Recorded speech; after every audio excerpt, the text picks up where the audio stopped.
पीले दांत वाली बहू। रंजना कभी ब्रश नहीं करती थी। उसे कितनी बार उसके माँ बाप ने डांटा, लेकिन उसका कोई असर उस पर होता ही नहीं था, जिस कारण से उसके दांत पीले पीले हो जाते हैं। शादी के बाद। अरे बहू, वैसे तो तुझ में कोई कमी नहीं है, पर तेरे दांत इतने पीले कैसे हैं बेटा? कैसे मतलब? कोई सर्जरी थोड़ी ना कराइए। वो तो क्या नाम, मैं ब्रश नहीं करती थी तो पीले हो गए।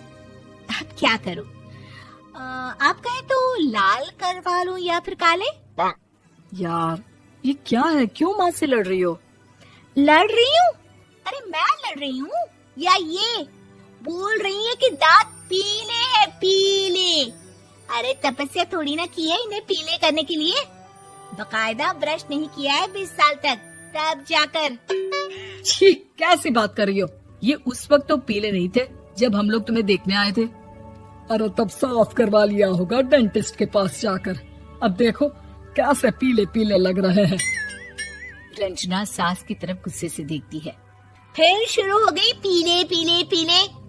अरे पीले तो तब भी थे जब मेरे हाथ का रसगुल्ला उड़ा उड़ा कर खा रही थी और बोल रही थी, लड़की नहीं गुणों का खजाना दे रहे भाई साहब आप। खैर, अब वो लोग करते भी तो क्या करते, पीले दांत वाली बहू पल्ले पड़ी थी तो झेलना तो था ही। एक दिन कीर्तन में रंजना गाना गा रही थी। अरे कमला बहन, माँ का द्वार है, यहाँ तो सब शुद्ध होकर आते हैं, फिर अपनी बहू को ब्रश भी नहीं करवाती तुम। दूर से पीले पीले दांत भक्ति में बाधा उत्पन्न कर रहे हैं। अरे कोई 2 साल की बच्ची थोड़ी ना लेकर आई हूँ मैं बहू बनाकर। अच्छी खासी लड़की है, अरे कैसे करवाऊं ब्रश? ये तो उसे खुद करना चाहिए ना। अब माँ बाप तो इसके जैसे तैसे निपटा दिए, ये नहीं सोचा कि सास कैसे संभालेगी। सास बहू को लेकर घर आ जाती है, लेकिन सोच लेती है कि अब इसे लेकर कहीं नहीं जाएगी। अगले रोज बहू कहती है, अरे क्या हो गया, मंदिर नहीं जाना क्या? कीर्तन का वक्त हो रहा है। मेरी मधुर वाणी से कान्हा जी जागते हैं और सोते हैं। आप तो जानती है ना उनकी भक्ति में कितना मन लगता है मेरा। वो क्या है ना, तबीयत ठीक नहीं लग रही है मेरी, आराम करूंगी मैं। तबीयत ठीक नहीं लग रही? अभी तो मिथुन के गाने पर नाच रही थी आप, और अब बोल रही है कि तबीयत ठीक नहीं लग रही।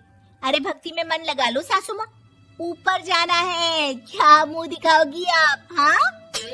सास को बहू की बात पर गुस्सा आ जाता है। मैं क्या मुंह दिखाऊंगी, इसकी चिंता तो ना कर, समझी? अपने मुंह की चिंता कर, जो ये पीले पीले दांत लेकर हर जगह पहुंच जाती है। पता है लोग कितना मजाक बनाते हैं। ना जी ना, मैं नहीं जाना कहीं तेरे साथ। तो ये बात है, कोई ना, मत जाओ, मैं अपने कमरे में ही बैठकर भक्ति कर लूंगी। ऊपर वाला दांत थोड़ी ना देखता है, मन देखता है, भावना देखता है। और अरे बस बस, तू सब कुछ दिखा, बस ये सफेद चमकदार दांत ना दिखाना किसी को, है? जा यहाँ से। बहू को सास की बात का कोई फर्क नहीं पड़ता, वो तो जैसी थी वैसी ही रह जाती है। सुबह नहाकर किचन में खाना बनाना, फिर खाना खाना, कीर्तन भजन करना और सो जाना। एक दिन, माँ जी मैं सहेली के घर जा रही हूँ, शाम को लेट आऊंगी। हाँ हाँ तो जाना, मैंने कौन सा तेरी आरती करनी है घर पर बैठकर। रंजना सहेली के घर जाती है, जहाँ वो पार्टी में जाने की तैयारी कर रही होती है। अरे शिखा, कहाँ जाने की तैयारी कर रही है? मैं गलत वक्त पर आ गई क्या? अरे नहीं यार, उल्टा सही वक्त पर आई है। मैंने ये साड़ी और ज्वेलरी निकाली है यार, शाम को इनके ऑफिस की एक पार्टी में जाना है। बताना कैसा लग रहा है ये सब? नहीं यार, इस ड्रेस के साथ तो वो वाली ज्वेलरी अच्छी लगेगी। हाँ हाँ सही बोल रही है, मैंने ध्यान ही नहीं दिया। वैसे तो हमेशा से मस्त फैशन सेंस रखती है। तो बड़ा जाती होगी ना पति के साथ पार्टी में। रंजना कुछ नहीं बोलती, बस सोचती है कि यार काश ये बात सही हो जाती, पर मैं क्यों नहीं जाती पार्टी में? क्या इन लोगों की कोई पार्टी होती नहीं होगी?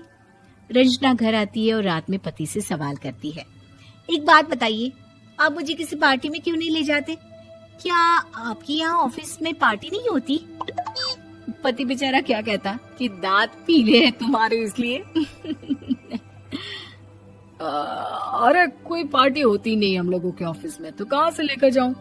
और मार्केट, मॉल, कहीं वीकेंड घूमना, कहीं तो। अरे यार, सारे हफ्ते में एक छुट्टी मिलती है, तो सोचता हूँ कि आराम ही कर लूं। क्यों? रंजना मन मार के रह जाती है। पहले कभी सास के साथ मंदिर जाया करती थी, लेकिन वो भी सास ने ले जाना बंद कर दिया। घर बैठी बैठी रंजना बोर हो जाती है। तभी उसे आइडिया आता है और वो मायके जाने का सोचती है। सासू माँ, 2 दिनों के लिए मम्मी के घर जा रही हूँ। अच्छा ठीक है, आराम से जा। और हाँ, माँ से कुछ अच्छी आदत सीख कर आना कि कैसे शरीर के हर भाग की तरह दांतों की सफाई भी जरूरी होती है, समझी? शुरू हो गई ना आप। वो लोग आपकी तरह नहीं है कि छोटी छोटी बात का बतंगड़ बना दे। उन लोगों के लिए मैं मायने रखती हूँ, ना कि मेरे पीले पीले दांत। रंजना माँ को बिना बताए उन लोगों को सरप्राइज देती है, लेकिन जैसे ही वो दरवाजे पर पहुँचती है, अंदर देखती है कि घर वाले कहीं जा रहे होते हैं। अब माँ, काश रंजना दीदी के दांतों वाली प्रॉब्लम नहीं होती, तो वो भी हम लोगों के साथ चलती ना बुआ जी की बेटी की शादी में। हाँ बेटा, लेकिन अब उसे कौन समझाए कि उसको उसके पीले दांत नहीं दिखते, लेकिन उसके आसपास के लोगों को कितना एम्बैरेसिंग फील कराते हैं। मुझे तो कितनी बार उसके स्कूल की टीचर ने शिकायत की कि उसके साथ कोई लड़की बैठना भी नहीं चाहती, और ना ही कॉलेज में कोई उससे बात करना चाहता था। लेकिन पता नहीं क्यों उसे ये बात समझ में ही नहीं आती। कोई कमी नहीं है उस लड़की में, बस यही कि दांत पीले हैं। वो तो भला हो जीजा जी और उनकी माँ का, जो दीदी को जैसी है वैसे ही रखा हुआ है। रंजना को अपने घर वालों की बात सुनकर बहुत दुख होता है। वो सोचती है कि वो क्या करे, लेकिन फिर वो सीधा डेंटिस्ट के पास जाती है, अपने दांत चमकाती है और कसम खाती है कि वो रोज ब्रश करेगी। अरे क्या हो गया? तुम तो 2 दिनों के लिए गई थी ना, पर कोई ना, अच्छा है, चलो आ गई तो। रंजना सास के सामने आकर खड़ी हो जाती है और पूरी स्माइल करती है, उसके चमकदार दांतों को दिखाती हुई। हैं? चले मंदिर। माँ, मुझे माफ कर दीजिए, मैंने आप लोगों को बहुत एम्बैरेसिंग फील करवाया। मैं आज से रोज ब्रश करूंगी।